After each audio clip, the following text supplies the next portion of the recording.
generally regarded as Clara's screen debut, but she was given a part in Beyond the Rainbow in the same year. She filmed 5 scenes for that film. But after taking her friends to see a preview showing of it in New York, Clara has claimed her parts were cut out, although newspaper reports at the time said Clara appears in it. Beyond the Rainbow is not a lost film, even though it's not available to the public.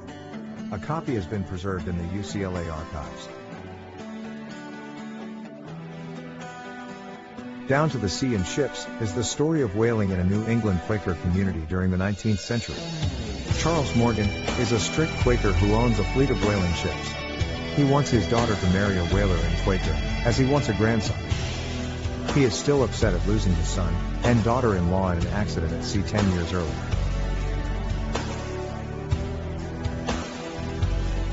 Clara is Morgan in the film, his granddaughter and only survivor of the accident. Dot is a bit of a tomboy whose only ambition is to grow up to become a whaler herself, something that is very much frowned upon in the community.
Maytime was thought to be lost, until an incomplete copy was discovered in the New Zealand Film Archive. 4 out of the original 7 reels had survived.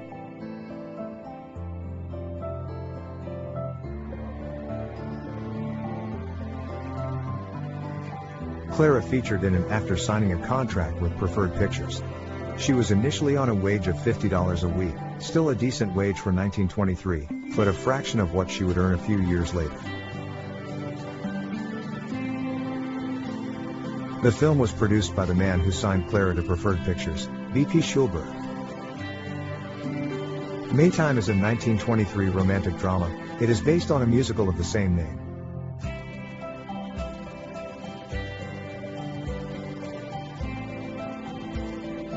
Ottilie Van Zandt is forced to wed her cousin, despite her love for Richard Wayne, the gardener's son. Richard leaves, vowing to return a wealthy man and eligible suitor for her. He returns to find she is already married and, in turn, marries another girl on impulse. 2 generations later, the grandchildren of Ottilie and Richard, who both have inherited their names as well, meet and develop a close friendship. Their friendship culminates in the romance that their grandparents began, but could not consummate years before.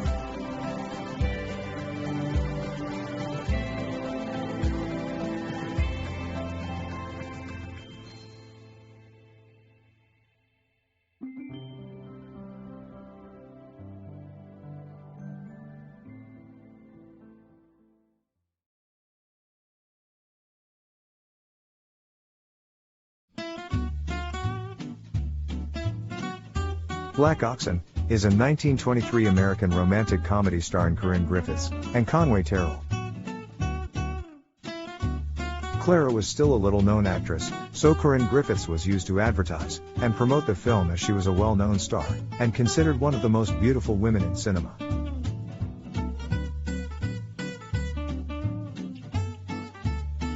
Clara was loaned out to First National Pictures. This was a regular practice by B.P. Schulberg, and Preferred Pictures in particular, as loaning out actors played a big part in the income of the studio. The film is named, and based, on the controversial book by William Butler Yeats.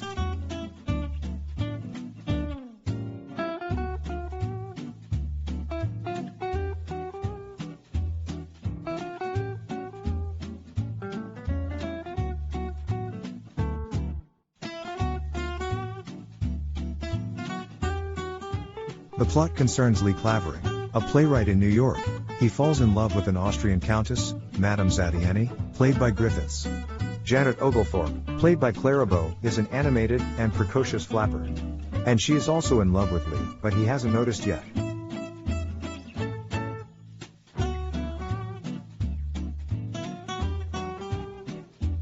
Unknown to Lee, Madame Zattiany is actually 58 years old. She has managed to retain her youthful looks by medical means. She has been using X-ray and glandular surgery.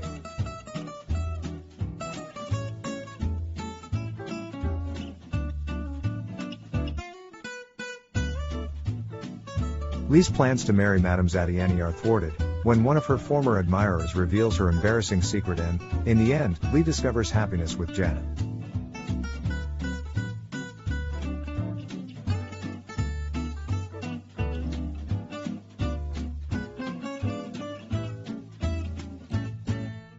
The George Eastman House retains a print of the film which is incomplete, comprising the first 7 reels, but not the 8th. In 2010, it undertook restoration of the print.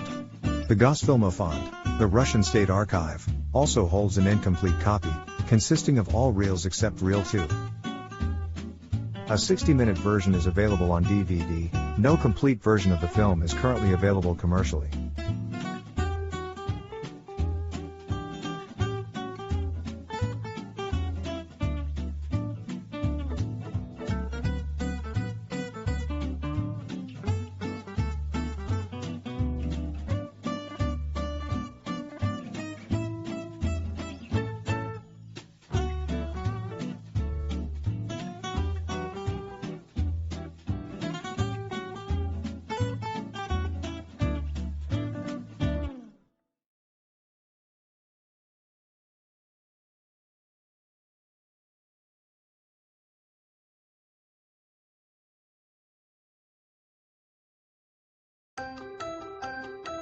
Another film, for which Clara was loaned out for by Preferred Pictures.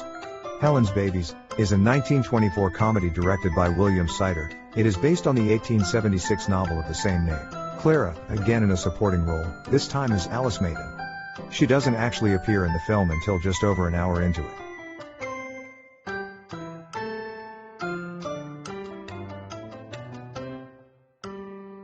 The plot revolves around Toddy and Budge. They have been identified as the 2 best children in the world. They enjoy a comfortable life with their parents, Tom and Helen Lawrence. Helen's brother is Harry Burton, a wealthy bachelor who, although never having had one of his own, is an expert on knowing how to raise children. When Tom and Helen receive a letter from Harry, in which he announces he will travel to them for a vacation, they see an opportunity to get a break from the kids. Knowing that Harry is an expert on children, they assume that he will appreciate the gesture, and leave just after he arrives. Unknown to them, Harry only wrote a book about raising children because his publisher told him to, and actually, he isn't particularly fond of children at all. He reluctantly takes the position as the babysitter of his nieces, and is escorted by Alice Maiden, the Lawrences' attractive neighbor.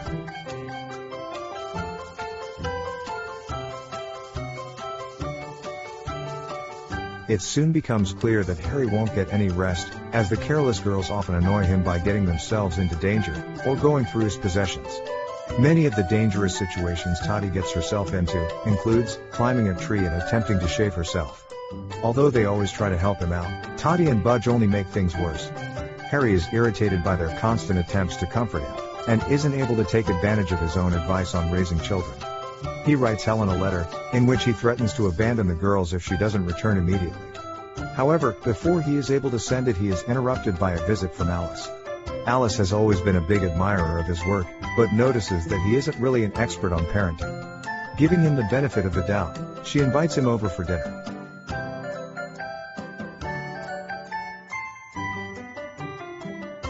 Harry, secretly having a crush on Alice, accepts the invitation and shreds the letter into pieces. He wants to win over her affection at dinner, and buys some fancy flowers. Unknown to Harry, Toddy had secretly replaced the flowers with her doll. As he hands Alice the box, she is surprised to receive the doll, but thinks of it as a comic gesture. While Harry and Alice grow closer, the children run away to follow a dog they notice. Harry and Alice immediately start to look for them, and they cross a group of Spanish gypsies. Noticing a piece of clothing on the ground belonging to one of the girls, Harry suspects that they have kidnapped the girls, and violently starts to look for them. Meanwhile, the girls are playing with the dog on the railroad tracks, and are almost hit by a train. Coincidentally, Tom and Helen are traveling on that train to surprise the girls with an early return. They are devastated that their daughters almost died, and think that Harry is fully responsible. They start yelling at Harry, until they find out how fond the daughters are of him. The film ends with Harry and Alice kissing each other.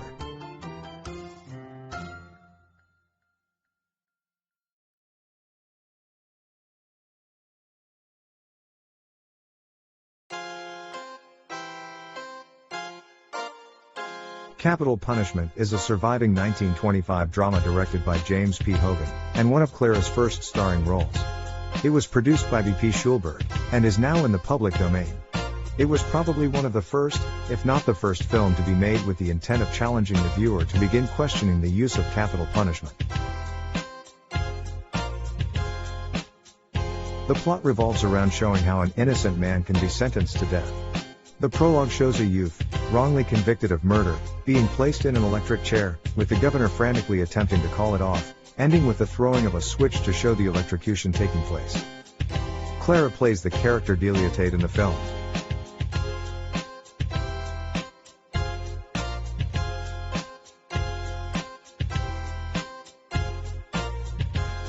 In the main story, Gordon Harrington wagers Harry Phillip that he can have an innocent man convicted of murder. He persuades Dan O'Connor, a youth who has been in trouble with the police, but has been reformed, to be the subject of the experiment. Dan needs the money for his mother, and also wants to marry Delia. Phillips disappears and is reported murdered. Dan is arrested when he pawns articles bearing Phillips' monogram, and is convicted, based upon circumstantial evidence.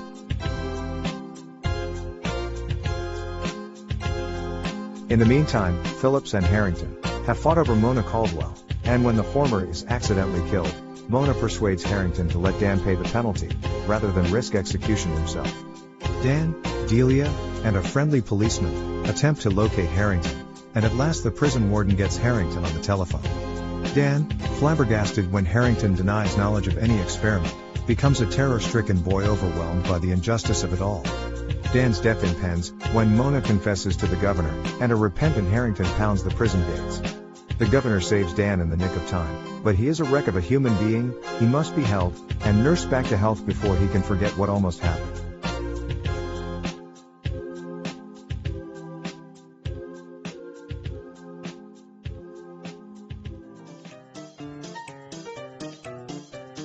My Lady of Whims is a 1925 comedy directed by Dallas Fitzgerald.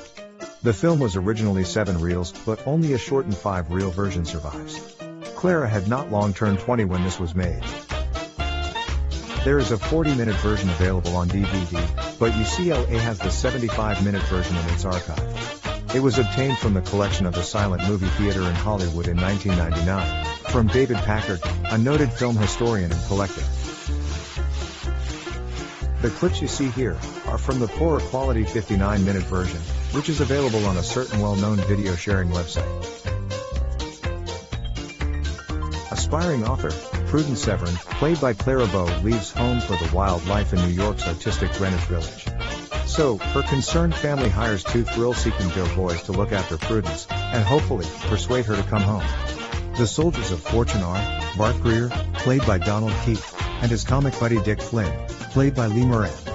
They move into the same apartment as Prudence, where she lives with sculptress Wayne Lee. Bart is attracted to the vivacious Prudence. Although interested in Bart, Prudence senses he is being paid to watch over her, so she decides to elope with another man, the handsome Rolf. Clara is sexy and splendid in this youth comedy. Her often commented on personification of the 1920s flapper is on full display. Her masquerade party costume and her makeup are terrific. Clara, with her light touch and young years, is flush with material that made many contemporary actresses appear foolish. Boyish Keith, A frequent co-star, plays very well with her. They were a great romantic team. Clara also brings out the best in Mr. McDonald. But, the most valuable supporting player has to be the quick on his feet Mr. Moran, as Dick Flynn. He's a rubbery-legged Buster Keaton. My Lady of Whims features its star in fine form, with a smart cast.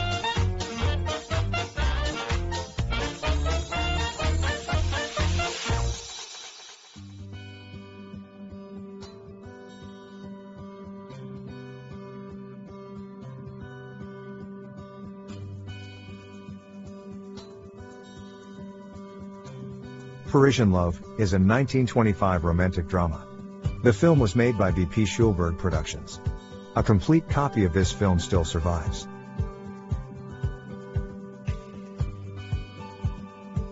Street gangsters Armand and Marie are madly in love, and Marie persuades Armand and other gang members to rob the home of Pierre Marcel, a wealthy scientist. The police break up the robbery, but Pierre hides Armand from them because he kept a gang member from stabbing him, but Armand was wounded in doing so. As Armand regains his health, Pierre sets him up with the beautiful Jean Darcy, and Armand has no objections.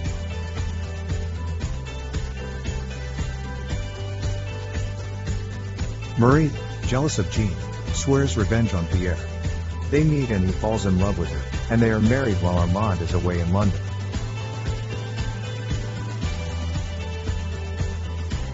On their wedding night, Marie tells Pierre she has Apache blood in her, and her revenge is complete, and she rushes into Armand's arms. But one of her fellow gang members, an actual Apache, who helped her deceive Pierre, shoots her, wounding her in the arm. As she recovers, Pierre leaves for America, and Marie gets a divorce so she can be with Armand. Parisian Love was lost for decades until a copy of the film turned up in 1995. The film was shown to modern audiences in 1998 at the Pordenone Film Festival in Italy, and at the UCLA Film and Television Preservation Festival.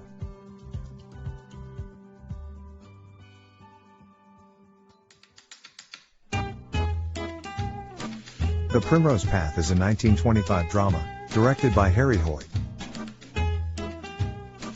An incomplete print of this film exists in the UK where 10 to 15 minutes of footage is missing. The UCLA Film and Television Archives also have some footage of the film. This is one of the last films that Clara was loaned out for. During its last year of existence, Arrow Pictures continued to churn out largely unexceptional films. Unfortunately, this is an example of one, and never really done much to further her career. It is a six-reel melodrama, thick with sentiment, and featuring Wallace MacDonald as Bruce Armstrong, a pliable young man having weaknesses for alcohol and gambling. Clara played the part of Marilyn Merrill, a cabaret entertainer whose affection for Bruce proves to be authentic. At a nightclub named Sans Souci, where Marilyn is employed and where illegal gambling takes place, Bruce slides deeply into debt with the club's owner, Tom Canfield, played by Stuart Holmes. He holds Armstrong's bounce checks to coerce Bruce, in order to save himself from being jailed, into becoming an accessory of Canfield in the latter's diamond smuggling operations.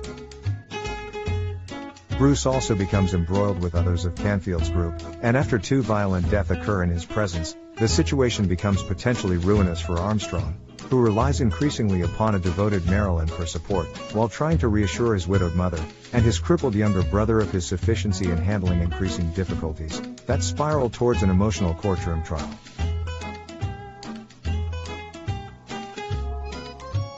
Plaudits must go to Wallace MacDonald and Clara Bow, who played their parts very well, but that's where it ends. This film is best forgotten, and fans of Clara's films are unlikely to watch it a second time.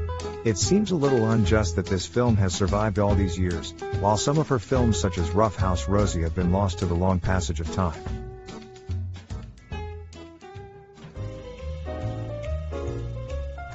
The Plastic Age is a 1925 film, highlighting the flaming youth of the Roaring Twenties. It was based on the best-selling book of the same name. The Plastic Age was Clara Bow's first big hit as leading lady, and generally regarded as the film that started her rapid rise to superstardom. This is the last surviving film she made for B.P. Schulberg Productions. It was the success of this film that led to her being snapped up and given a far more lucrative contract with a major studio, in this case, Paramount Pictures, and they knew they had just signed a star that would be a huge box office draw for them. The plot revolves around Hugh Carver and Cynthia Day. Hugh is an athletic star and freshman at college. During initiation by his fraternity brothers, he meets Cynthia, a popular girl who loves to party and have a good time. Cynthia introduces him to the pleasures of illicit drinking and dancing at illegal roadhouses, and getting nasty in the back seats of cars. A love triangle develops between Hugh, Cynthia, and Hugh's roommate Carl Peters, who also likes Cynthia.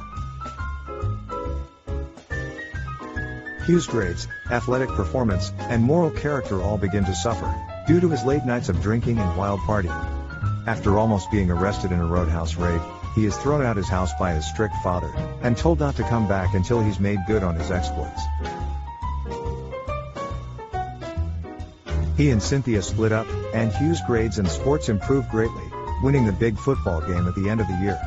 But he can't stay away from Cynthia, and they are reunited at the end. Even though the film was a widespread success, the Women's Christian Temperance Union were horrified at film's portrayal of alcohol consumption as acceptable, since prohibition was in place.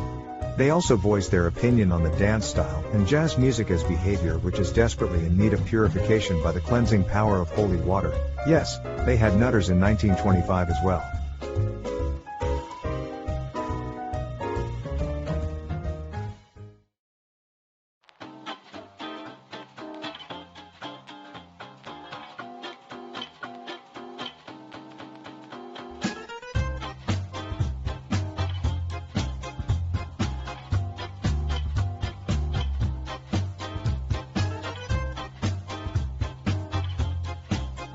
Dancing Mothers is a 1926 comedy drama, and directed by Herbert Burnell.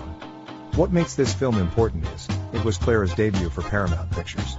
She plays the role of Kittens Westcourt. The role was given to her after the original actress Betty Bronson was rejected for the part by the director, and he insisted the studio cast Clara for the part.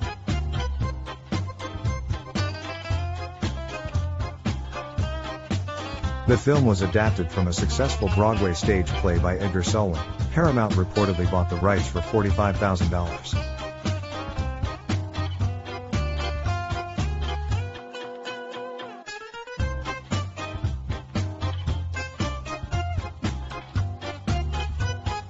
Dancing Mothers is unique in two ways: its ending, and showing how women have minds and opinions of their own. While most Hollywood melodramas of this period had happy Pollyanna-type endings.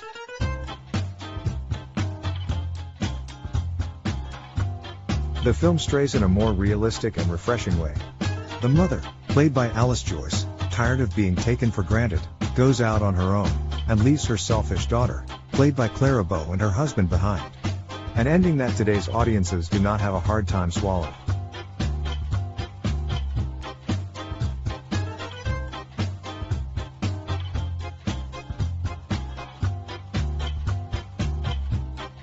Audiences in the 1920s expected everything to be tied up in pretty Hollywood ribbons, and all made good.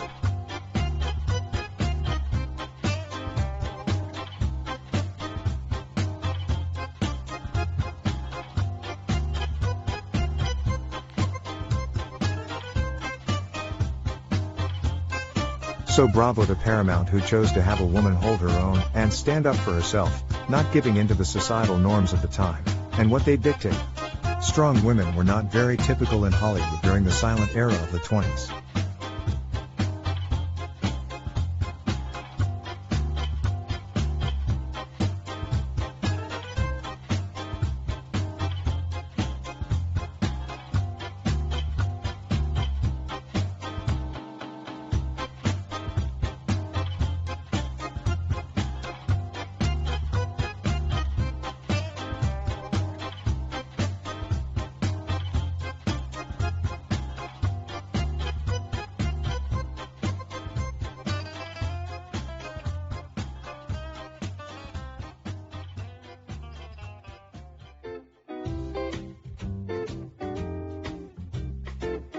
Kid Boots is a 1926 comedy directed by Frank Tuttle. It is based on the 1923 stage musical of the same name. A complete print is preserved at the Library of Congress. Eddie Cantor was already an established stage star. He starred in the Broadway musical in 1923. Paramount signed Cantor to recreate his role for the cameras. It was no sure bet that the venture would succeed.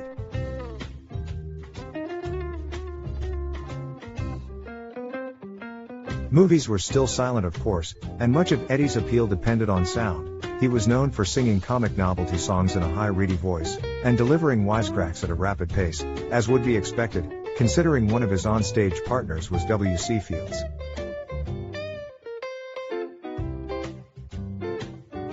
Kid Boots the Movie is a highly enjoyable confection that packs a lot of laughs into its brisk 60-minute running time, and never wears out its welcome. Cantor comes off surprisingly well in his silent incarnation, throwing himself into some strenuous-looking physical routines. It helps that the writers equipped him with a steady supply of sight gags.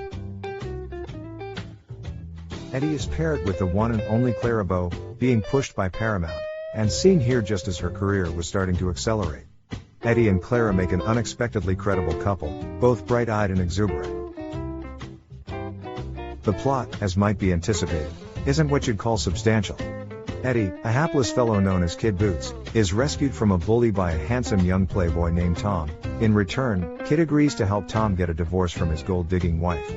It's made clear that the scheming wife, Carmen Mendoza, tricked Tom into marriage and that they've never actually lived together.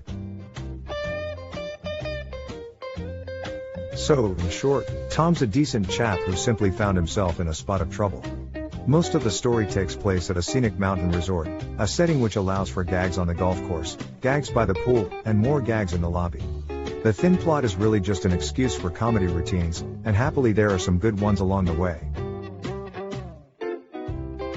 The men have found work as golf instructor and caddy at a country club, while Mr. Gray waits for his divorce to become final. There, Mr. Cantor re-encounters pretty swimming instructor Clara McCoy, played by Clara Bow from the opening skit, which he played out with her burly boyfriend Big Boyle. At the club, Kid Boots goes crazy for Clara, while Gray romances beautiful Eleanor Belmore, the boss's daughter. Meanwhile, Gray's lady wife Carmen Mendoza checks into the room next to her husband, to cause trouble. She proceeds to brush Cantor aside, in order to spend the night alone with Gray. If she is able to do this, their divorce won't become final, and she can partake of his inherited millions. Cantor must save Gray and win Clara.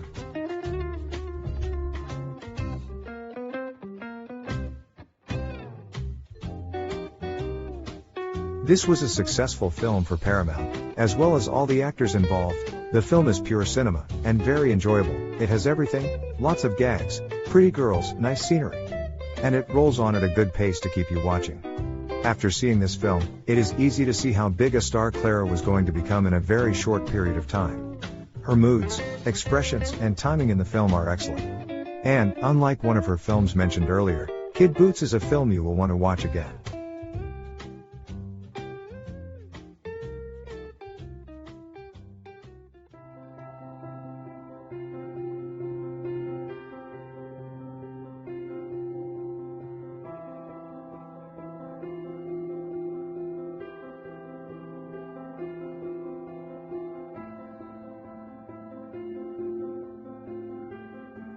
Mantrap is a 1926 comedy based on the novel of the same name by Sinclair Lewis.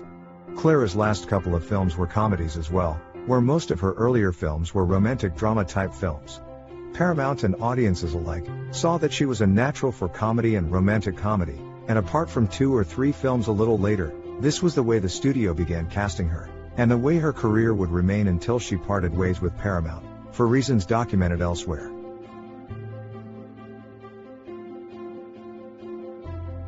Lewis himself was not a fan of the 1926 adaptation. He and his brother went to a small theater in Pequot Lake, where Sinclair was writing. The only film playing was Mantrap. And it's written that, following the movie, the manager of the theater had, during the course of the film, recognized his brother Red Lewis in the audience. He proudly announced that the author of Mantrap was present, and requested he come on stage to address the moviegoers. Lewis was quick to comply, and he shocked both the manager and the audience by stating, he was glad he read the book, for he would not have recognized it from the film.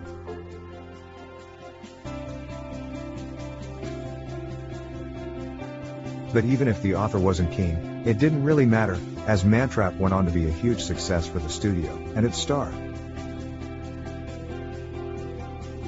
Directed by Hollywood's top director at the time, Victor Fleming, who went on to make Gone with the Wind and The Wizard of Oz.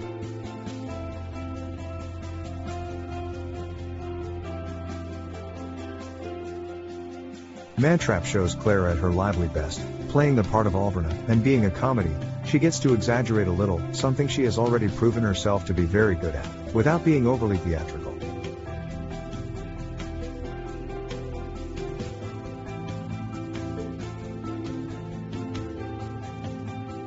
From the moment Clara enters the scene as Alverna, a bubbly doll of a manicurist with a severe flirting problem, she steals every scene she's in.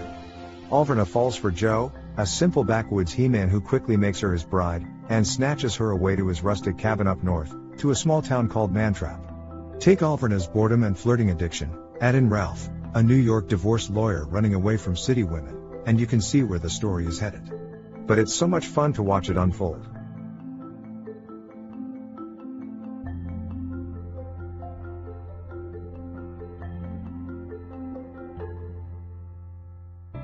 Despite what the title implies, Mantrap is a rather playful affair that shows the men in Clara's life as becoming exasperated rather than ensnared by her. It's remarkably even-handed though, and she gets to assert her independence in style. But everything considered, Mantrap is just good-natured fun, and it's a joy to watch.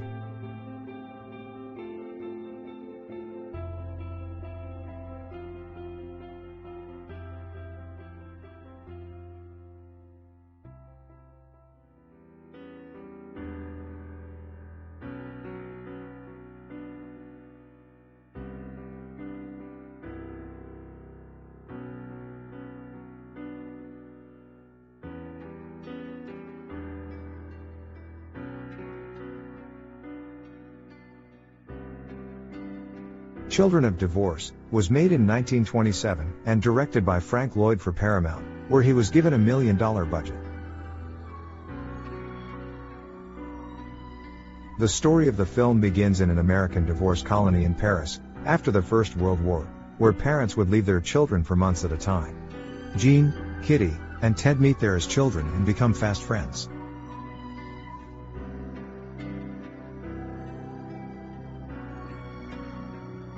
Years later, in America, when wealthy Ted, played by Gary Cooper, reconnects with Jean, played by Esther Ralston, the two fall deeply in love, vowing to fulfill a childhood promise to one day marry each other. But true love and the most innocent of plans are no match for the scheming Kitty, played by Clara Bow, who targets Ted for his fortune. After a night of drunken revelry, Ted wakes up to find he has unwittingly married Kitty. This unfortunate turn of events, however, carries with it the traumatized pasts of the three players, whose views of marriage have been shaped as children of divorce.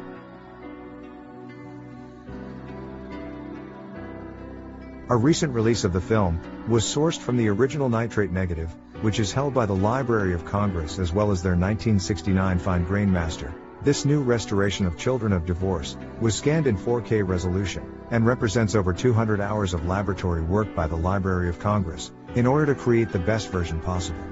Though some deterioration remains, this is the first time the film has ever been released on home video, allowing audiences to enjoy a rare viewing of classic performances from two of early cinema's most recognizable stars.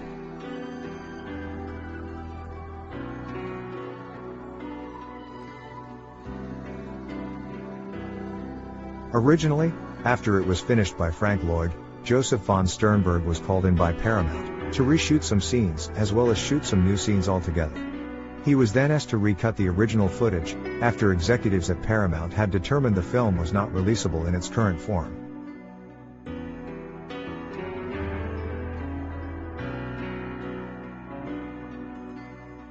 The film is what amounts to an observation on the hazards of divorce, but is not without merit. There are several poignant and sentimental moments which hold up, due to some very competent performances.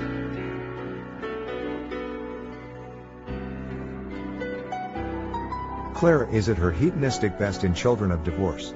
And as we all learned, the camera just loved Gary Cooper. He was fortunate indeed to have a voice that matched that look when talkies came in. To sum up, Children of Divorce is the kind of old-fashioned morality tale that is unlikely to be remade today. One for fans of the stars.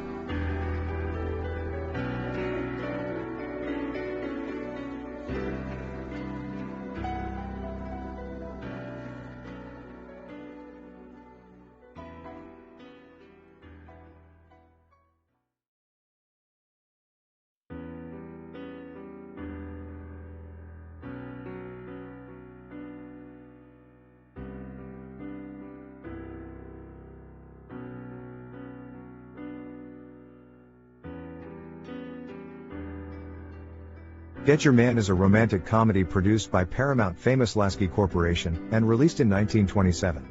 The film was directed by Dorothy Ertzner. The Library of Congress holds an incomplete print of the film, missing reels 2 and 3, out of the original 6. Paramount did not renew this film's copyright in 1955, so it is now in the public domain.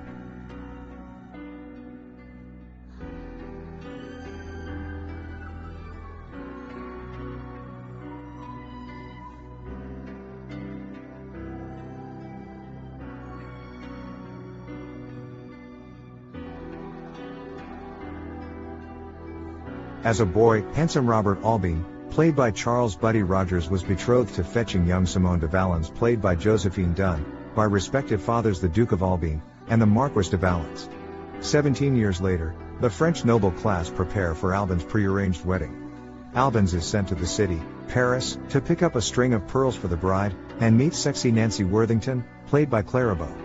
Robert continually runs into Nancy, a New Yorker spending her first unchaperoned day in the romantic city.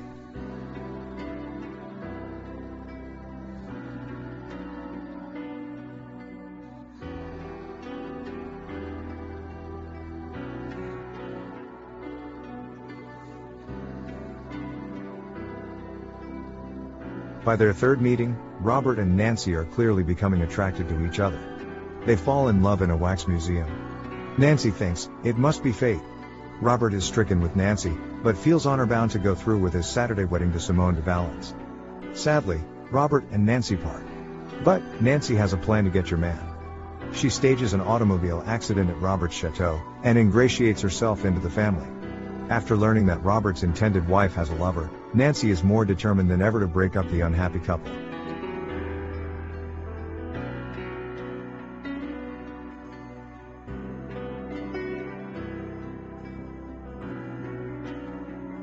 Even though reels 2 and 3 of this slightly damaged 6-reel feature are lost, it's still a cohesive, enjoyable film.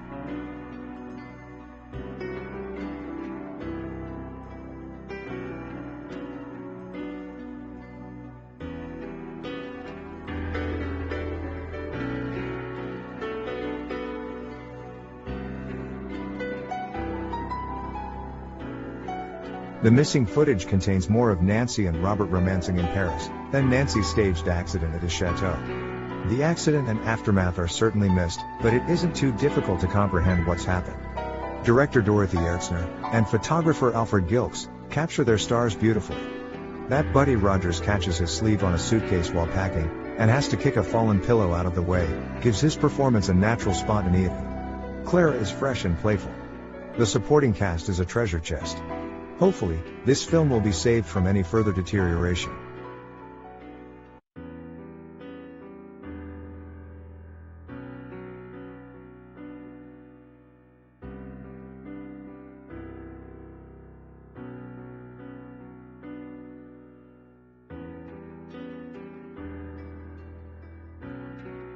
Photoplay magazine gave Get Your Man a positive review in its February 1928 edition, saying the cast in are all splendid actors. Charles Rogers has a boyish appeal that is winning him many friends.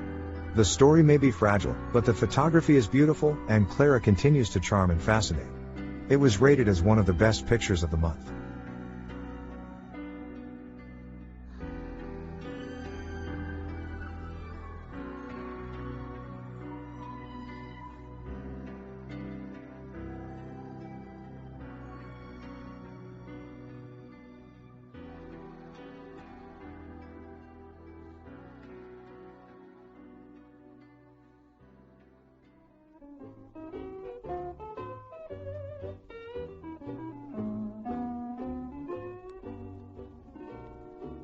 Clara Goes Hawaiian in this 1927 Victor Fleming-directed comedy.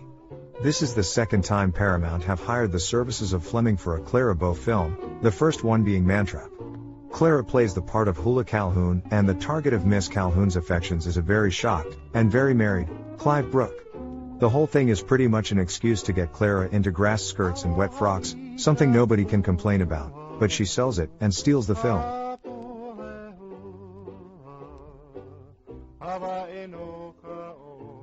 Clara really hit her stride in 1927, with her days of working for Poverty Row Studios well behind her. She was by now Hollywood's hottest name at the box office, and she was about to deliver some of the biggest and most popular hits of her career.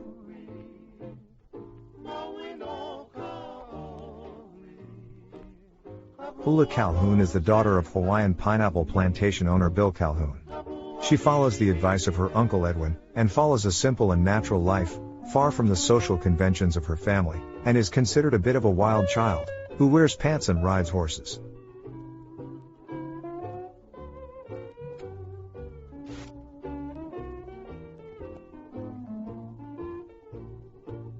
Courted with the adoration of Harry from the plantation, Hula prefers a young British engineer, Anthony Haldane, played by Clive Brooke, who came to the islands to oversee the construction of a dam on her father's property. However, Haldane is already married.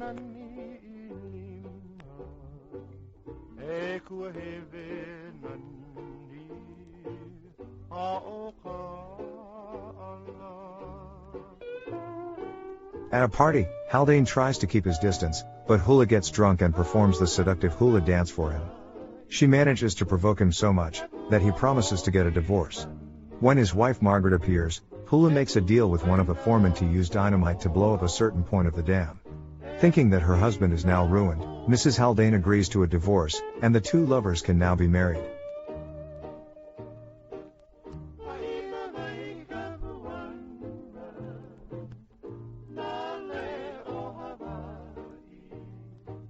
The opening scene of the film, Hula is shown swimming nude in a stream, and later wearing pants articulates her sexual desires. The film depicts a modern woman who is located outside the bounds of American civilization, and thus able to act in a so-called uncivilized manner like the natives who live on the island.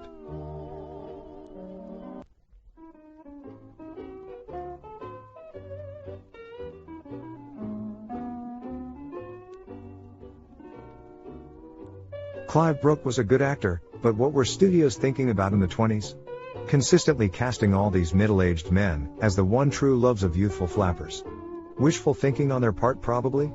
Brooke seems a bit uncomfortable with the whole thing and is a bit more one-dimensional than usual. Fortunately, Clara has enough personality and energy for both of them.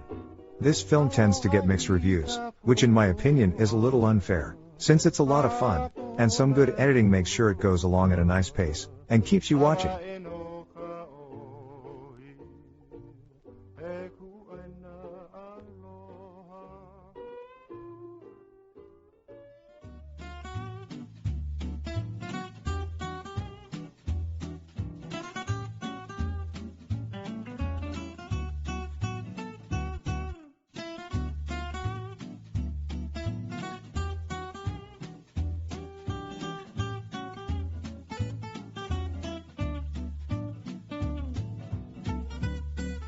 It is a 1927 romantic comedy. It is based on a book by Eleanor Glynn and was originally serialized in Cosmopolitan magazine. This was the film that turned Clara into a superstar and made her a household name at the time. It was also the film that gave her the title of the It Girl.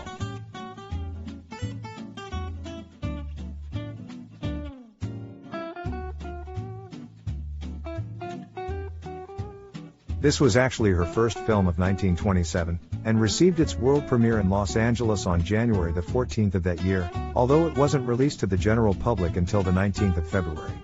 The film was considered lost for many years, but a nitrate copy was found in Prague in the mid-60s.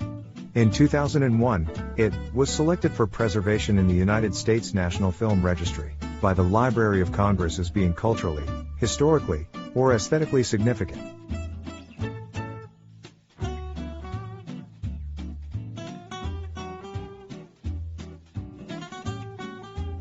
The plot concerns spunky shop girl Betty Lou Spence, played by Clara.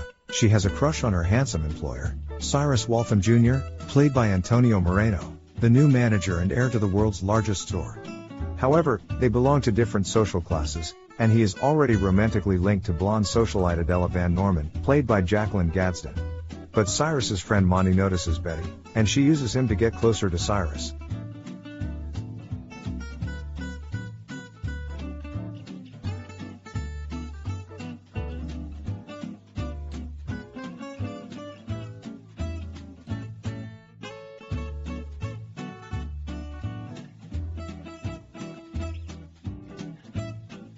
When Betty finally gets Cyrus's attention, she convinces him to take her on a date to Coney Island, where he is introduced to the proletarian pleasures of roller coasters and hot dogs, and he has a wonderful time. At the end of the evening he tries to kiss her. She slaps his face and hurries out of the car and into her flat, but then peeks out the window at him leaving.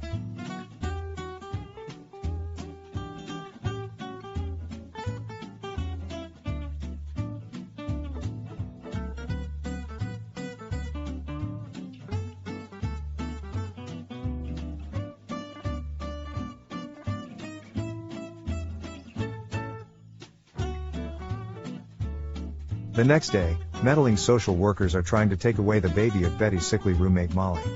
To protect her friend, Betty bravely declares that the baby is in fact hers. Unfortunately, this is overheard by Monty, who tells Cyrus. Although he is in love with her, he offers her an arrangement that includes everything but marriage. Shocked and humiliated, Betty Lou refuses. She soon strives to forget the whole episode ever took place, and forgetting Cyrus for the time being. When she learns from Monty about Cyrus's misunderstanding, she fumes and vows to teach her former beau a lesson.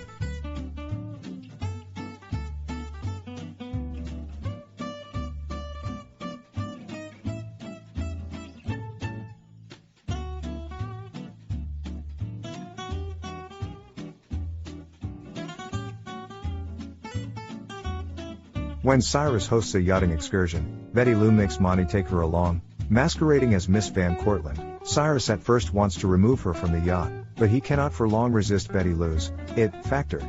He eventually corners her and proposes marriage, but she gets him back by telling him she'd rather marry his office boy. Which accomplishes her goal, but breaks her heart. He then learns the truth about the baby. He leaves Monty at the helm and goes looking for her. Monty crashes the yacht into a fishing boat, tossing both Betty Lou and Adela into the water. Betty Lou saves Adela, punching her in the face when she panics and threatens to drown them both. At the end of the film, she and Cyrus reconcile on the anchor of the yacht. Monty and Adela are upset at losing their friends, but it is implied they pursue a relationship of their own as the film ends.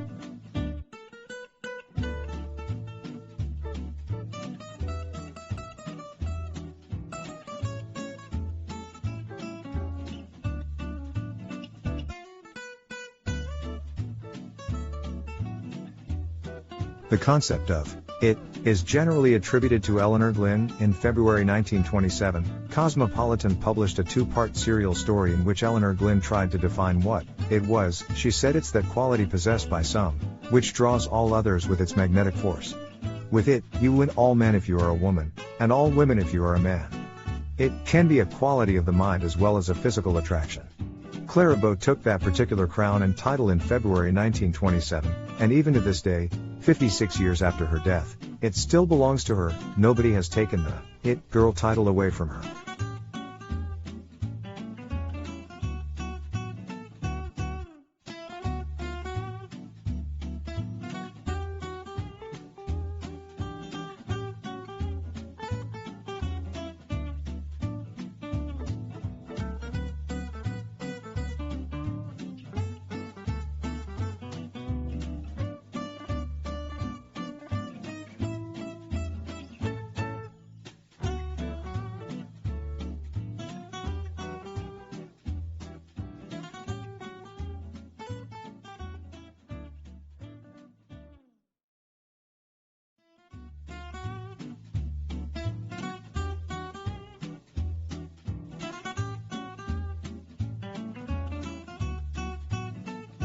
Wings, from 1927. Well, where do you begin with this film?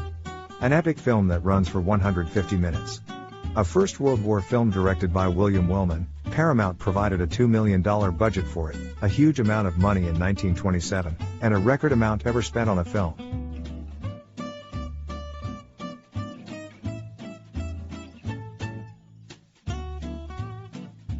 The script was rewritten by Hope Loring and Louis D. Leighton to write Claire into the film, as she wasn't originally cast in it, and Paramount saw a huge financial opportunity in doing so.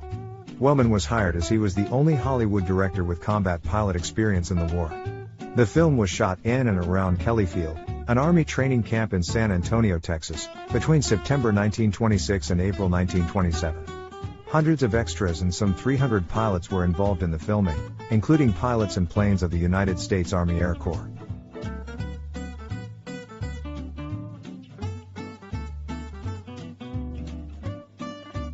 Wellman extensively rehearsed scenes for the Battle of St. Mihiel over 10 days, with some 3,500 infantrymen, on a battlefield made for the production on location. Shooting conditions were intense, and Wellman frequently conflicted with military officers brought in to supervise the film.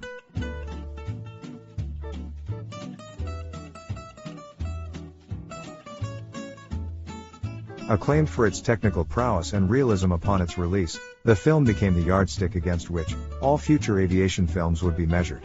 Wings went on to win the Best Picture award at the first ever annual Academy of Motion Pictures Awards ceremony in 1929, the only silent film to do so. Wings was also the first widely released film to show nudity, but only for a few short frames. It was a case of blink and you'll miss it.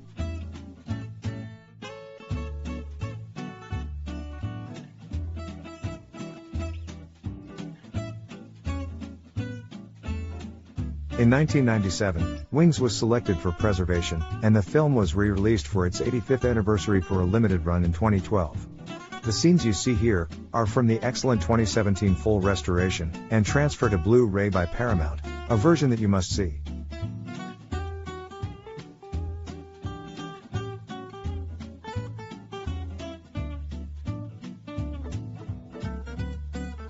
Jack Powell and David Armstrong are rivals in the same small American town, both vying for the attentions of pretty Sylvia Lewis.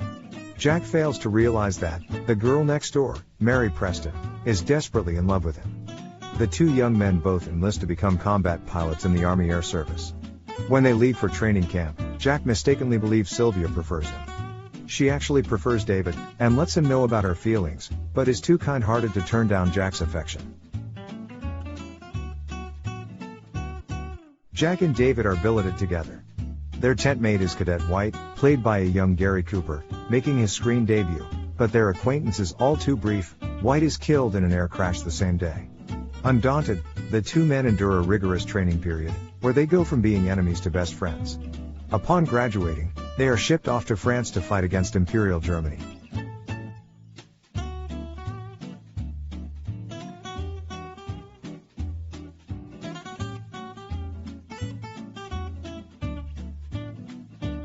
Mary joins the war effort by becoming an ambulance driver. She later learns of Jack's reputation as the ace known as the shooting star, and encounters him while on leave in Paris. She finds him, but he is too drunk to recognize her. She puts him to bed, but when two military police barge in while she is innocently changing from a borrowed dress back into her uniform in the same room, she is forced to resign and return to the United States.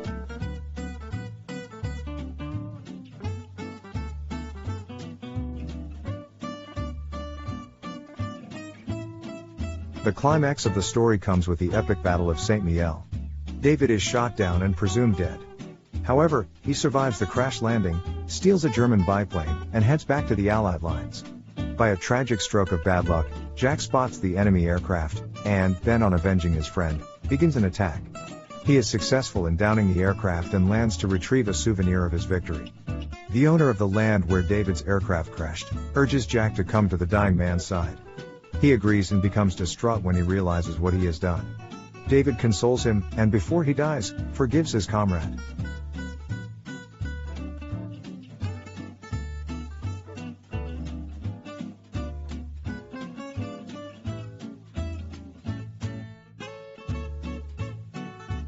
A sneak preview was shown May 19, 1927, at the Texas Theater on Houston Street in San Antonio. The premiere was held at the Criterion Theater, in New York City, on August 12, 1927, and the film ran for 63 weeks before being moved to second-run theaters. At the first ever Academy Awards, the award won by Wings was the highest honor that could be awarded. The statuette, not yet known as an Oscar, was presented to Clara Bow by Douglas Fairbanks on behalf of the producers, Adolphe Sucor and B.P. Schulberg.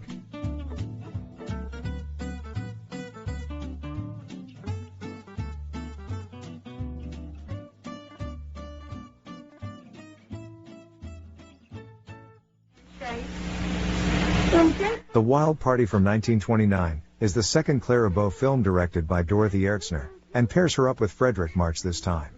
The Wild Party was Clara's first talkie. She was very nervous about the transition to talkies, which all studios were taking up.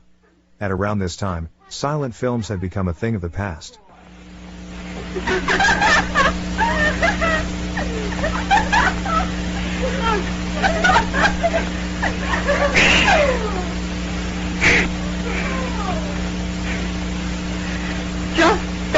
no.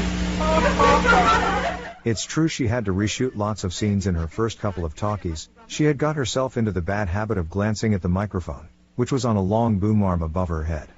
A habit she got out of, as quickly as she got into.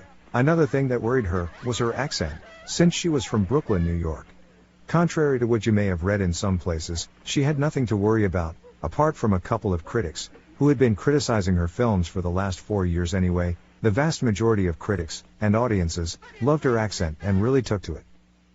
The film's plot focuses on an all-female college, where the students are more interested in having fun and partying than studying.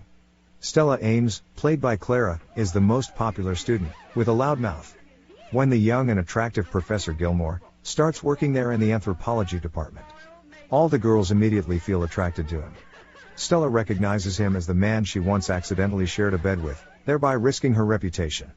The professor is unamused by the girls' bad behavior, and does not seem to notice who Stella is. Nosy? No. At the end of term, a traditional costume party is held. Stella and her friends show up in revealing costumes and are therefore thrown out by Faith Morgan, the head of the student body. The girls decide to go to a bar, where they are soon bothered by drunk men. They try to leave, but the men refuse to let them go. A bar fight soon ensues. All the girls are able to get away and leave with the car, but Stella is left behind. Fearing the worst, she decides to play along with the men so they will not force themselves on her. She is eventually rescued by Professor Gilmore, who beats up the men. Pull up. I forgot to make reservations. While taking her home, she tries to show her gratitude, but he is not moved by her, pointing out her scandalous lifestyle and lack of ambition. Hurt, she starts crying, but Gilmore states that he would still kill for her, and kisses her. Eva catches them, and soon spreads the word, but Stella threatens to ruin her life if she continues to. Stella denies the whole story, but admits to her best friend Helen that she loves him. However, the next morning he acts as if nothing has happened, even giving her a hard time for committing plagiarism. Upset, she returns to her old lifestyle of wild parties, which includes dancing with and kissing strangers. However, when information reaches her that Gilmore has been shot, she realizes that she is still in love with him. A month later, Gil returns to college. Stella visits him, and he explains to her that he hates her for what she is, and loves her for what she could be. They kiss, but are interrupted by Eva. Gilmore acts as if nobody else is there, but Eva notices Stella's presence. After she leaves, they enjoy a romantic evening until a fire drill interrupts them. While reporting to the dean, Helen loses a letter she has written to George, a man she is secretly seeing, despite the fact that it is prohibited for students to date. It turns out that Eva has found the letter, and threatens to reveal both Helen and Stella's admirers. She later admits to their friend Babs, that she has given the letter to Faith Morgan. Stella later tries to protect Helen and takes the blame, claiming that it was she who wrote the letter. She prepares to leave college, but Gilmore follows her on the train and they are reunited. He tells her that he does not believe her claim that she wrote the letter, and announces that he has left college too.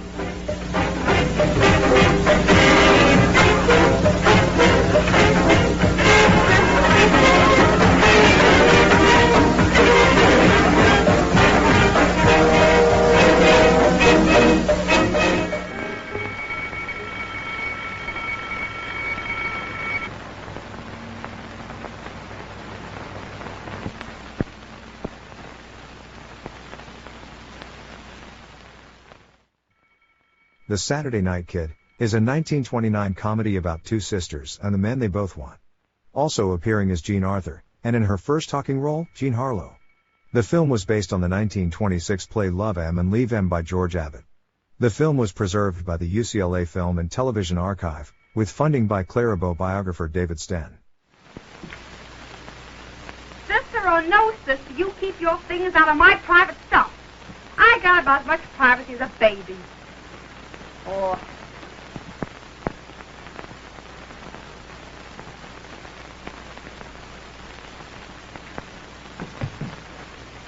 Oh. My new step-ins. Ain't nothing sacred to you. I didn't know they were new. You knew they were mine. They're my emergency to be used in case of fire only. Oh, man, let me wear them just this once, will you? Oh, all right, you got 'em on, ain't you?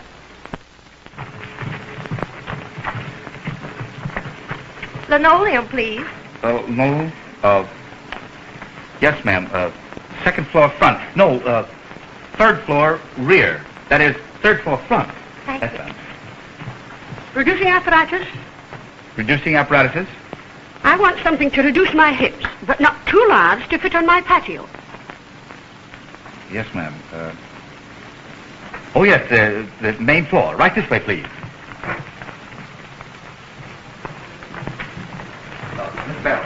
Yes, Mr. Keller. Would you kindly show this lady something to reduce her patio, that is, her hips, around the... Certainly, Mr. Teller.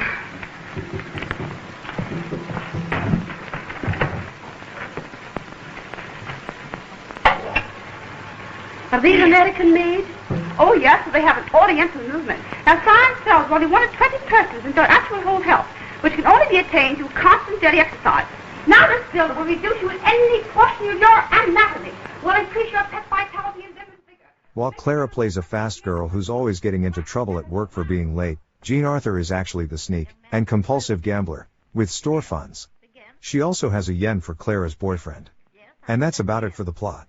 Although there are some fun scenes, it is largely a forgettable film. Charles Selland plays the crooked gambler. Jean Harlow has a few lines as the friend, in one scene with Clara and Jean Arthur. Harlow and Hall would star in Hell's Angels a few years after this. Edna May Oliver in her talkie debut, plays the head of personnel, and Frank Ross plays Ken. Ross would marry Arthur and become a film producer. And that's Bess Flowers trying out the reducing machine.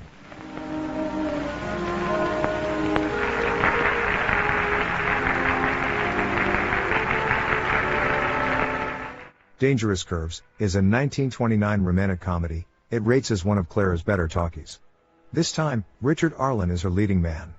This was one of 700 Paramount films made between 1929 and 1949, which were sold to Universal in 1958 for television distribution, and have been owned and controlled by Universal ever since.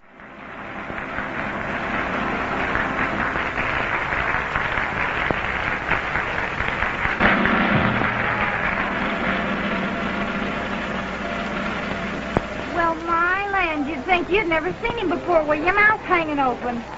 I know, I opened it.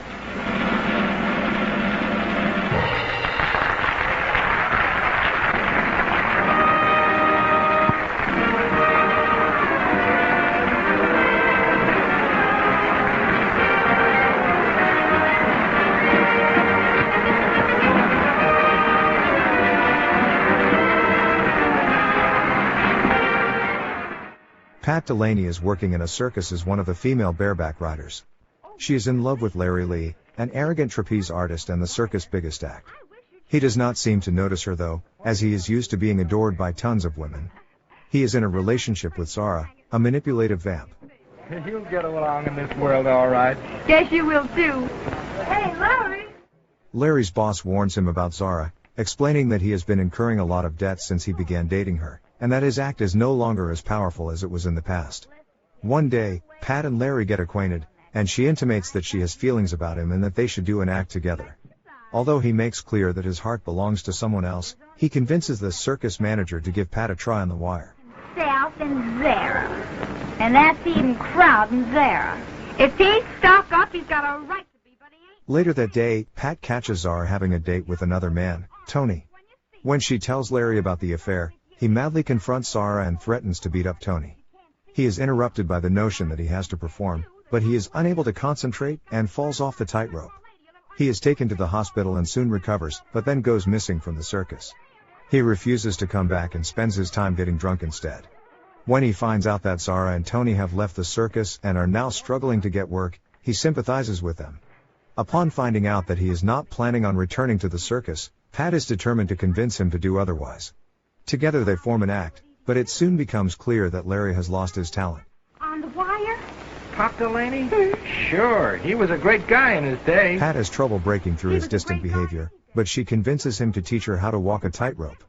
During this progress, he finds his talent again and urges Zara to come back to work on the greatest tightrope act in history.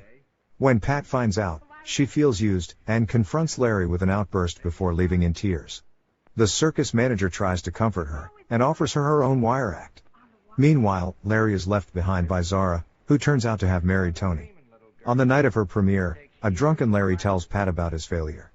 As she tries to comfort him, she misses her premiere and is fired. Larry has collapsed in the meanwhile and Pat decides to pose as him on stage in the clown's outfit. When Larry awakens, he shows his gratitude and kisses her. Doing a drum roll single with all the spots on it. Like he'd have chosen himself. Gee, that was tough on you. You'd have had a great chance with him. Oh, sure. But I can't help thinking, suppose someday I would meet up with somebody like my old man. Somebody who's a real artist. And he would take an interest in me and polish off my stuff.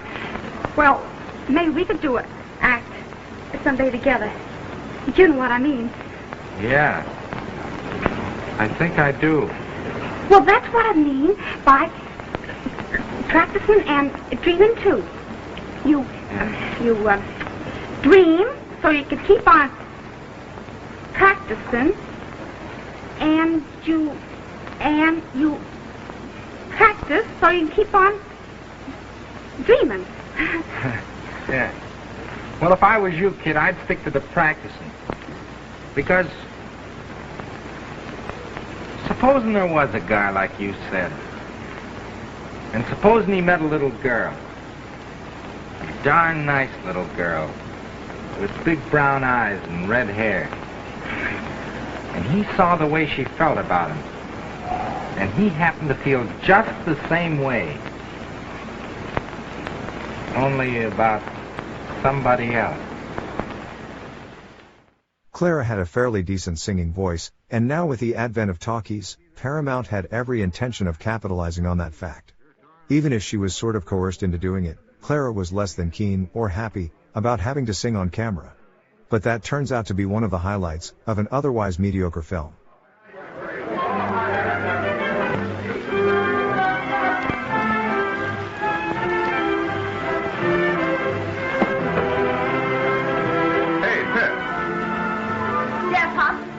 What's the words of that darn thing? Oh, you mean the word eyes open for the customers? No, I mean the real word. Well, Pop, it goes like this. Ah, holy little nephew, Hana, so comfy, Hana, that's worthwhile waiting for. Each evening by the moon and starlight, and racing that twilight, that's worthwhile waiting for. You get a little each morning to laugh through the day. You leave with us and you return the same way. And then you kiss his bird plaything.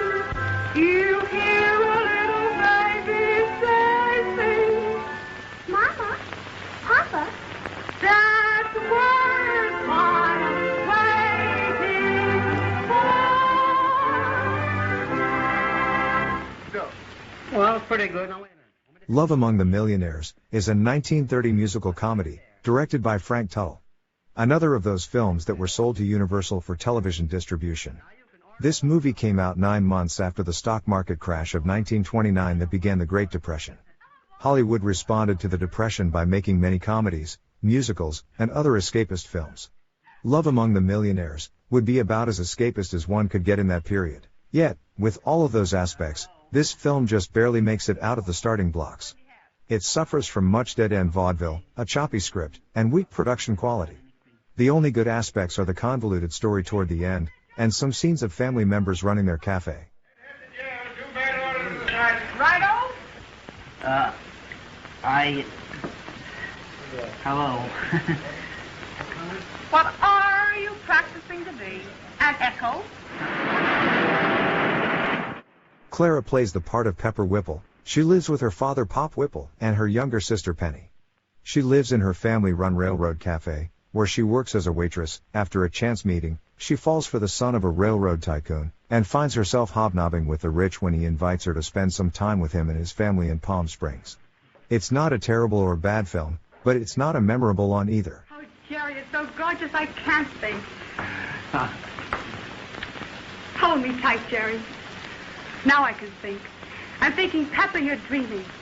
And in a minute you'll wake up and you'll hear Pop say, "Deadhead's a jobber and 2 bad orders in the siding."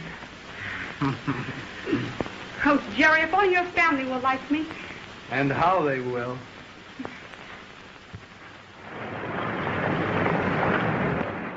True to the Navy is a 1930 comedy, and a very funny comedy at times, occasionally bordering on slapstick. Again directed by Frank Tuttle for Paramount. This film is important as it also stars Rex Bell, who Clara goes on to marry the following year.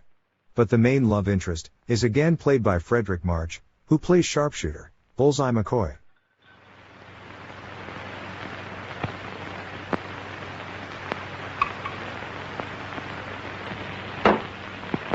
Gee, Eddie, I'll never be able to make another one of those without getting a lump in my throat. Ah, don't give me that. There ain't nothing gets forgotten quicker than a sailor at sea. You know what I'll be doing after you're gone. Just sitting home, all alone, reading the journal. Clara plays a San Diego drugstore waitress, who dates a dozen sailors because their ships are never in port at the same time. But when the entire Pacific Fleet docks, she's in trouble when they all discover her games. Now, Eddie, I won't have you buy me anything. Not just a minute. Oh, Eddie, now, you mustn't. Who says I mustn't? Oh, Eddie. Now, Ruby, just a little something to remember me by. Well, all right, but I don't want you to spend nothing. That's when she meets Frederick March and falls for him. Even though she's nuts about him, when he discovers her reputation, he dumps her. He also thinks she's involved in the illegal betting on the naval artillery games that are coming up. On every ship. I suppose it ain't never occurred to you that someday all them ever-loving gods of yours is going to get wise to your game. It ain't ever occurred to me because it ain't going to happen. You see, Eddie's been switched to shore duty. Leonard's going to the Asiatic Fleet. Michael, Artie, and Pete are all on different ships. Oh, yeah. Well, they ain't always going to be there, are they? Well, the way you talk, you think the entire Pacific Fleet was going to rattle its anchor chains down this bay. And that's about as likely to happen as you getting a raise from Bimberg. You ought to be able to tell the time, that great, big, beautiful clock. Clara looks great here, with her wild red hair and expressive eyes. Frederick March comes off less well because he seems to be a bit wooden, and acting all the time, with his tough, unnatural-sounding accent. Oh, gee, he was kidding me after all.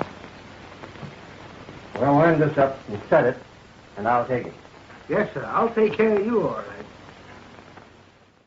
A good supporting cast includes Harry Green as the Yiddish boss, Adele Windsor as no-nonsense Maisie, Ray Cook as Bullseye's pal, Eddie Dunn is excellent as Albert, Jed Prouty as the dance hall manager, and Louise Beavers as the maid. And as said earlier, Rex Bell, Clara's future husband, who plays Eddie. Well, you said you didn't go so much for sailors, so I... Oh, you look grand in it. Yeah, well, so do you. Oh, thanks. Well, where should we go? Well, how about a few 12s around the Dreamland? Dreamland? Yeah. Well, what's the matter with the Dreamland? The boys were telling me it's hotsy-totsy. I'm afraid it'll be a little too hotty for me. Yeah, well, what do you suggest? Well, look how it looks. Oh, are you leaving too? Yes, I'm going out of town on a little matter of business. To be speaking exactly, I'm going across the border. Oh, the border? Yes. That's only a half-hour's ride from here. Say, did any of your sailor friends happen to say they'd be going over there this afternoon? Cross the border? Not that I know of. Well, I think that'd be a swell place for us to go together. Okay, baby. Fine. And it's me, little Sally Bimberg, that's going to take you. You look such a happy couple together. I'd hate to leave you out of my sight. Oh, Mr. Bimberg, how sweet of you. Well, then let's come on quick, because the bus is already leaving from the outside. Huh? Sure. Oh, my God. Oh.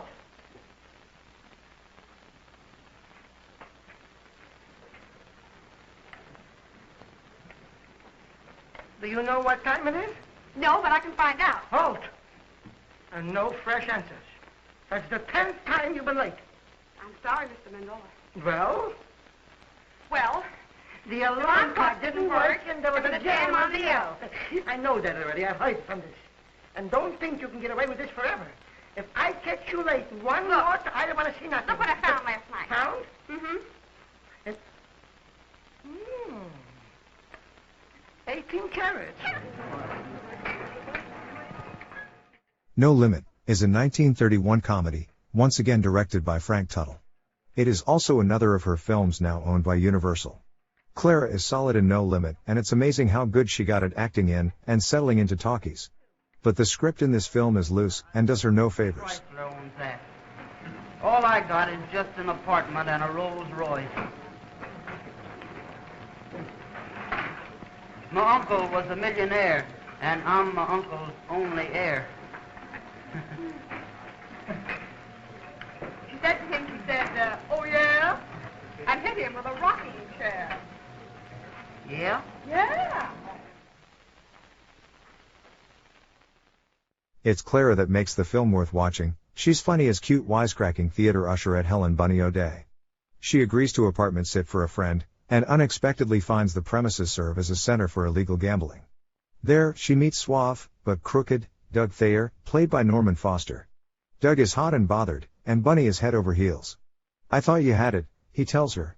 Although Bunny had long admired Doug's looks, she is put off by his forwardness.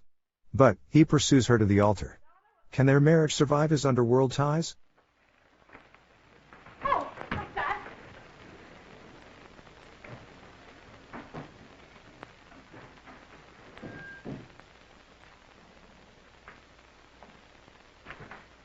I think we'd better get out of here. No. Let's see. Come on. Paramount photography by Victor Milner gets No Limit off to a terrific start. The locations are great, especially the gorgeous swanky Art Deco apartment. Clara seems more self-assured than in previous talkies, with her voice never being a problem, but often her nerves were.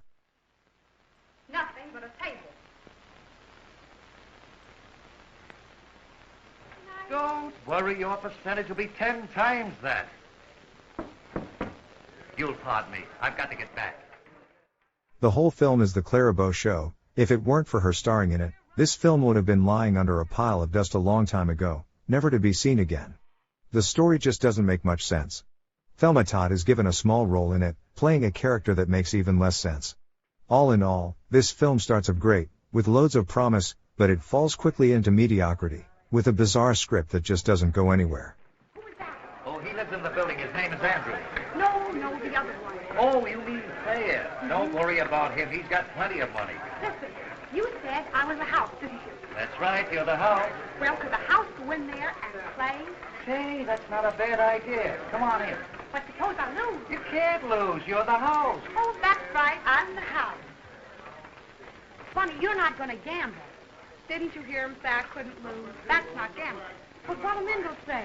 Oh, he'll say I once threw a case.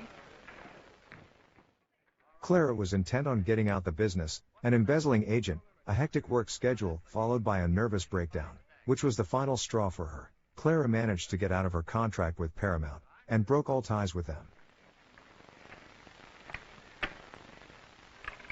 17 on the blank. That's tough luck. Nothing.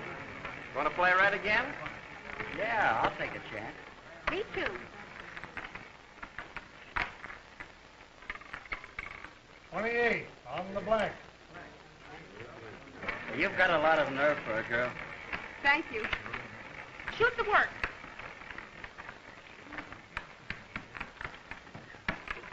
11 on the blank. I have to have some more chips, please. I think you'd better wait until your luck changes. All right. Well, Charlie, what's the bad news?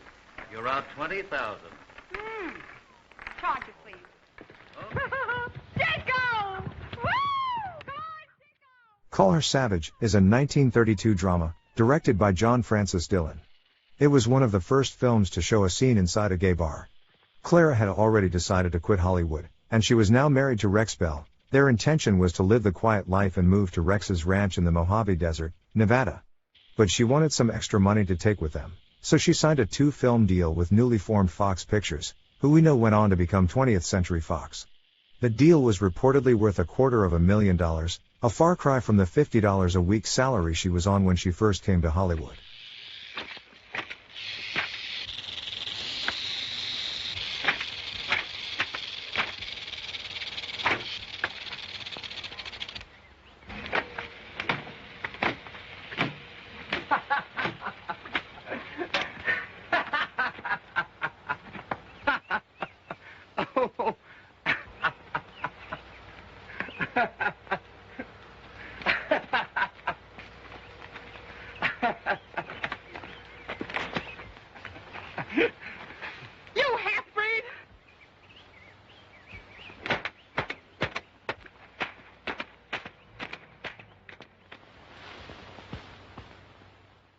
The plot concerns a wild young woman, Nasa Springer, played by Clara, born and raised in Texas by well-to-do parents, rebels against her father.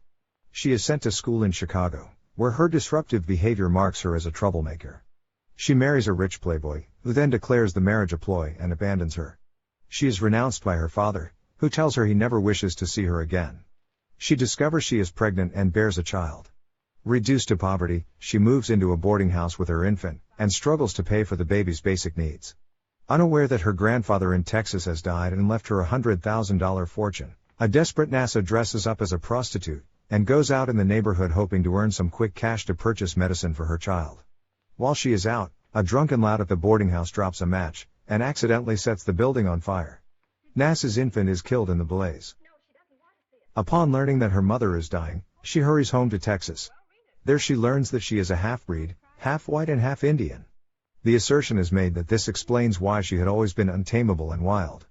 This knowledge of her lineage would supposedly allow her the possibility for happiness in the arms of a handsome young half-breed Indian named Moonglow, played by Gilbert Roland, a longtime friend who has secretly loved her. We don't know whether this item should be listed under society events or police court news.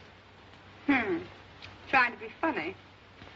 Nasa Springer, whose colorful escapades in Chicago during the past 2 years have earned her the title Dynamite, will formally bow to society this evening. Dynamite's progress will be watched with interest, especially since tonight's guests will hear the announcement of her engagement to Charles Moffat. Is that there? Yes, miss.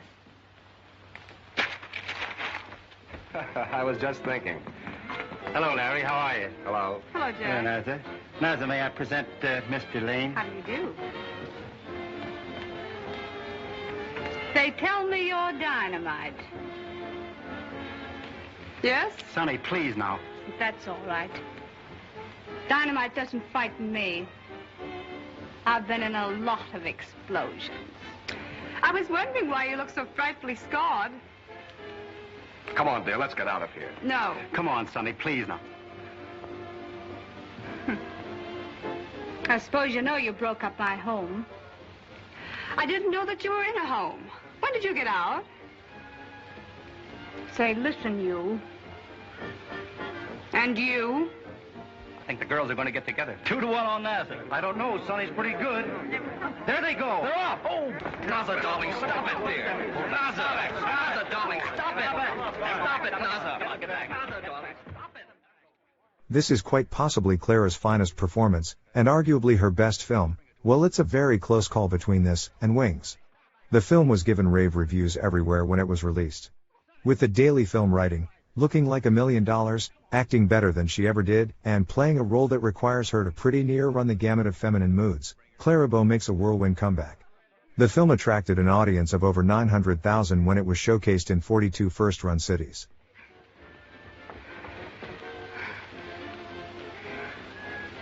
Why did she have to pick on me? Plastered. This will help me with my father. I was getting along so well anyway. Let's get married, Nasa. What? Why not? Marry you? Well, somebody's going to. Why not you? I like you a whole lot, Larry. I'm mad about you.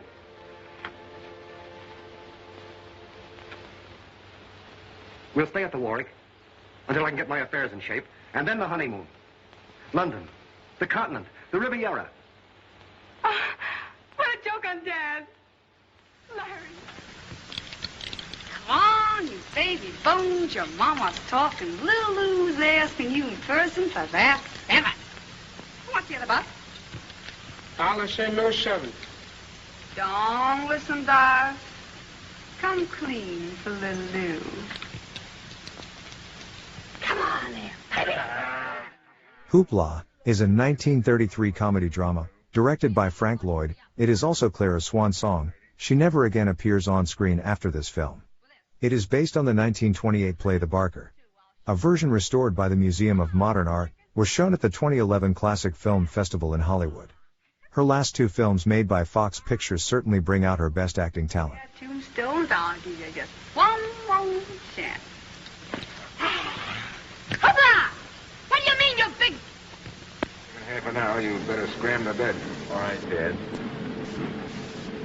Don't blame getting sauce. There's no way to treat a lady. What's the idea? Doing a thing like this? Well, you know how it is, Carrie. It's the kid's first night. Besides, I don't want him to know about it. I catch on. You don't have to explain. The plot begins when the sheltered and educated Chris Miller, played by Richard Cromwell, who is the son of Nifty Miller, played by Preston Foster. He is the manager of a traveling circus. Chris shows up unexpectedly to visit his dad. Nifty wants him to turn around and go back to school. Nifty is reluctant to let him be around the circus folk. However, he is allowed to stay and work for a while, but this means some things have to change, like Nifty and his girlfriend Carrie have to cool it for a while. Carrie doesn't take that at all well, and in anger pays worldly hoochie coochie dancer Lou, played by Clara, a visit. Carrie asks Lou to seduce Chris, and lure him away from his dad. She offers Lou $100 if she'll do it. Lou tries her best, and sometimes shocks the naive Chris, like when she goes skinny dipping in a pond.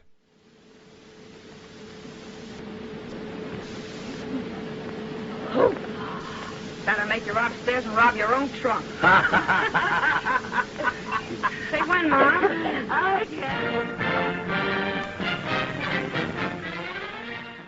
However, instead of taking him for a chump, she ends up falling in love, and comes clean with him. He proposes marriage.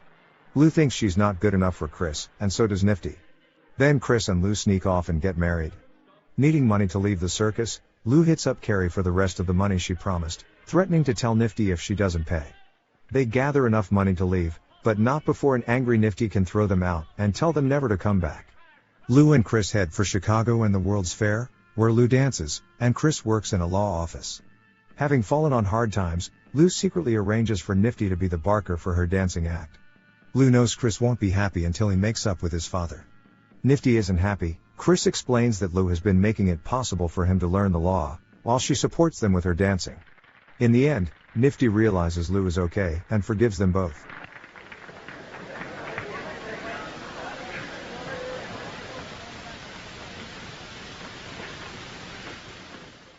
But is her last ever film any good? Well, yes it is actually, but as Clara has done in the past, her performance has turned a mediocre film with an average story into a very enjoyable film. Fox were trying to push the boundaries in 1933, I think, with skinny dipping, Clara's revealing outfit used in her dancing, which if truth be told, couldn't have weighed more than a wet sock. As a year later, they would never have gotten away with that. In mid-1934, the Motion Picture Association brought in strict self-censorship, known as the Hays Code, and films became very tame for the next 5 years. Censorship was not popular, and began to loosen after the war started. Oh, that'll take quite...